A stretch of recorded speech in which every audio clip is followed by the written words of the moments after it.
see that we do have questions. So if anything else has come up for people, remember that you can put your questions, drop them into the chat. And I am going to start from the top. I think the first one, Dr. Powers, if you can answer if light from a Kindle might interfere the same way as a mobile phone or a laptop. I'm assuming that, maybe someone is reading from a digital source, reading books from a digital source rather than from, actual hard books. Okay, well, let me just preface this by saying I don't know the actual number of illumination from a Kindle, and there's several different Kindles, so I would have to look that up to be absolutely sure. Usually books are a little better because I know people do like to read on their phones, and it's just general guidance, but I would have to look up to see exactly how bright that is. And I know that they've made that light slightly different, I think, in the Kindle, so it's not as affecting. I guess I would also go with like, what is the person's experience? Like, do you have trouble falling asleep? If not, then it's probably fine for you. But if you do have any issues, then that might be a place to look at. Right. And then the next question from Jasmine is saying that she's currently pregnant, wakes up almost every day between 2 and 4, I'm assuming a.m., and has a hard time going back to sleep. And someone else shared as well, similarly, they kind of wake up around 12:31 and also take a few hours to fall back to sleep. Can that generally kind of tell someone that there's something not in alignment? There's something is not quite functioning properly. Do either one of you want to take that one? Yeah, I want to tag team this with Dr. Armm. But the pregnancy, okay, so all bets are off in pregnancy. I'm very sorry. It's interesting though. So this is just sort of food for thought. And Dr. Armm, please jump in. But that can be around liver time. You're producing so many more hormones during pregnancy.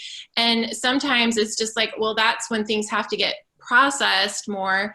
And it's not that there's something wrong. It's just that your body's trying to do what it needs to do during pregnancy. Dr. Armm, do you have a Chinese medicine perspective on this?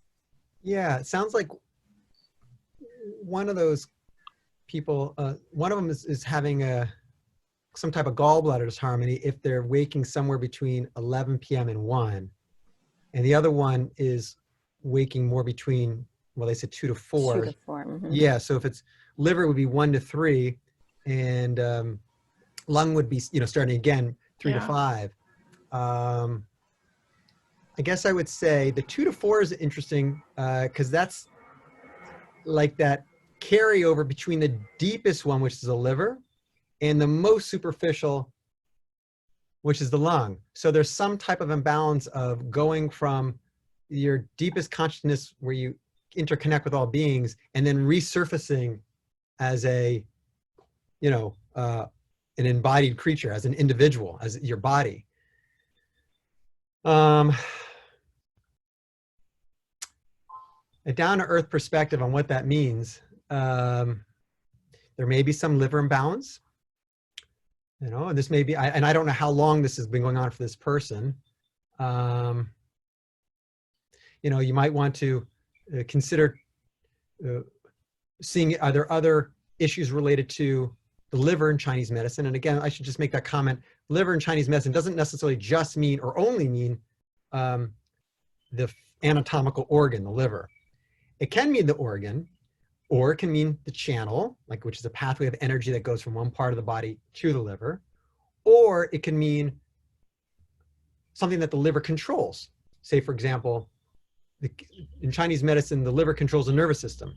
It also controls the sinews and the tendons in the body. Which, how does the sinews and tendons what do they have to do with the liver, the actual organ? It's just in Chinese medicine, each organ controls different aspects of the body. So there must be some imbalance either in the liver or lung. It could be physical. It could be emotional. You know, lungs often are about grief or difficulty letting go. A lot of what we're doing is based on things of the past. It's a very metal element concept. Very right or wrong, no grays in life. You know, they see, and everything's kind of based on the way things from the past, difficulty letting go of the past and being present. So perhaps that may be related to why they're waking up in that lung hour. Or the liver, which is the Hun spirit, which is spirit of the liver, which is something that has a karmic, it goes from, you know, like a genetic, it moves karmically through you. So maybe there's a karmic thing to work through. These are just hypothetical. But the gallbladder one from around somewhere between 11 and 1, not too unlike the liver, because the liver and gallbladder are both considered the wood element. Something to do with, on a spirit level, your ability to interrelate and connect with all beings. So perhaps some of those practices we mentioned for that liver, for that gallbladder hours might be helpful to help straighten that out. That's from a Chinese perspective. The other thing I kind of take into consideration too is like sometimes waking during the night can be a blood sugar issue. So we got to look at that. So I kind of look at people's diets and is it balanced enough? Are they maybe having low blood sugar in the middle of the night? Or is it like you wake up with racing thoughts? Like, is that more the issue? Generally kind of what are they experiencing that way and what is going on the rest of the day, and trying to take a whole picture and figure out through process of elimination, like what we can maybe do to help that. But again, with pregnancy, I'm sorry, all bets are off with that one. And I would add one more thing. I thought of something too. You know, you have to look at the lifestyle. You know, do you have street lights coming and waking you up? Or do you have a partner that's waking you up because they go to bed at midnight, so you wake up at midnight every night? Because nothing wrong with your gallbladder, it's just because your person next to you is, you know, snoring or going to bed and making a lot of noise, or you know, somebody or a pet. It could be an internal thing, it could be an internal imbalance, or it could be an external imbalance, like a pet, for example. Yeah, it could be that's nothing wrong with you, but the external world is creating something discongruous with a good sleep. And same thing goes for the person who has that liver lung, that somewhere between 2 and 4 a.m. Great, thank you both. All right, so we have the next one is, in terms of like accidents, I believe this person may have been talking about car accidents. So this person has heard that between the hours of 3 to 5 p.m.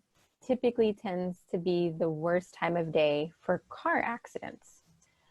From your perspective, or from your education and teachings, could that hour, 3 to 5 p.m. and what's happening during that hour, have any impact on why this theory has come about? More car accidents between 3 and 5 p.m.? That's very interesting. Let's assume that's true. I don't know. I've never heard that, but again, it can be an external cause or internal. External, maybe everyone's, starting to drive home because they're going home from work and want to get out early, or some other external cause. Maybe the sun, the way, where it is in the sky, maybe blinds people a little more. That's all external. Those are just two examples. Or maybe it's internal. So that's the urinary bladder between 3 to 5 p.m. Sometimes that's also referred to as like the witching hour. I know a lot of times, especially in infants, it's like, that's that time where it's just a lot of irritability and kind of imbalance too. Yep. Okay, it looks like this person is saying not car accident. So hello. I'm not sure. Thank you for catching that. Like, are we talking about home accident? Oh, all accidents. All accidents. Okay. Oh, okay. The same thing. I mean, perhaps people are more active, or they're starting to transition from whatever they were doing into something else, and it's the end of the day, so they're more tired, so they're more prone to accidents because they're tired. They've had a long day, and they're starting to have to go do things. Kind of that witching hour concept, I think, makes sense even from a Chinese perspective. You're going kind of from the mind back into the spirit. going from the body, mind, back into the spirit. There's this kind of changeover, which is never, you know, for a lot of people doesn't feel very comfortable when you go to the unconscious, or, you know, consciously are thinking that you're going to be going into the unconscious. That can be disturbing to people, and maybe it's more prone to accidents. But interesting question. Thank you. So there's also a question about blue blocking eyeglasses. So trying to minimize the blue light that is coming off of all devices, so computers, cell phones, tablets. Do you all have any experience with this? Do you have any suggestions? Do you feel that it's helpful at all? I think there's different settings on different phones or tablets, and I think those, like, you should take advantage of those. And I do know people where the light blocking glasses actually has been really helpful. I mean, we just spend so much time on screens, and so anything you can do to kind of mitigate that. I don't have any specific recommendations. They come out on the market fast and furious, so I don't know that I could say anything specific that I would recommend at this point, but you can definitely try them and see if they're helpful for you. Yeah, and you can also put a film on your computer that helps block some of that. Yes. And the glasses really do work. They help. That's what I've heard too. Right. Anecdotally, I've heard that from a lot of people that they like them. They've seemed very helpful, but I don't know all the details either about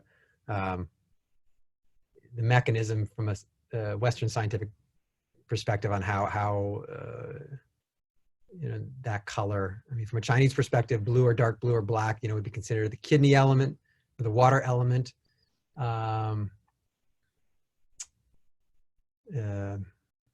You know, which is about health and vitality, and, you know, not getting so drained. It's a tough one to translate. You know, it's probably a longer conversation. But if people seem to like it a lot, then sounds good. Excellent. Thank you. Well, I think that's actually all the time that we have for questions. I do know that there were some that were much more specific, and I think what I will do is I'll take those and maybe consider those for other topics that we can address perhaps in other talks in the future. But I just wanted to say again, thank you so much to everyone who is here with us live, and thank you so much to everyone who is going to be watching the recording. So again, look for that recording shortly in your inbox. And again, we welcome if you have any suggestions for future topics, we're definitely open to ideas. So feel free to email us, info@lotussm.com. We're open to your thoughts and suggestions, and we're truly grateful for them. And we just wish you all a wonderful rest of your day. Yes. Thank you, everyone. Thanks. Thank you. Mm.